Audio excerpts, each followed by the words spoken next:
मैं अपने बाबा की रानी। मेरे बाबा मुझे परी बुलाते थे। मेरी मम्मा मुझे तितली कहती थी।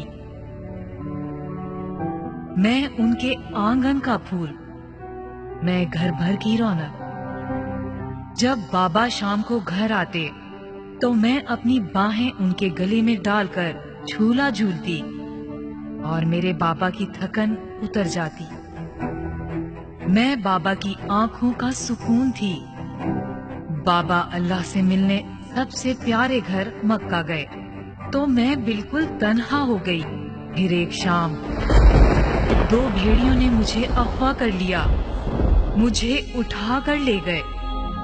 मुझे नहीं पता मेरा कसूर क्या था। मैं रोई, चिल्लाई, तड़पी, लेकिन उन दरिंदों को मेरे ऊपर तरस ना आया।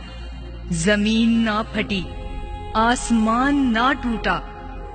लहू लहू था मेरा अंग अंग। मेरी चीखें सुनने वाला कोई ना था। मेरा गला घोंटकर मार दिया मुझे। इंसानियत मर गई मेरे साथ। अच्छा अंकल, प्लीज मेरा एक काम कीजिएगा। मेरे बाबा और मम्मा बहुत रोएंगे। उनको दिलासा देना, उन्हें कहना आपकी परी अपने रब की जन्नत में आपकी मुंतजिर है।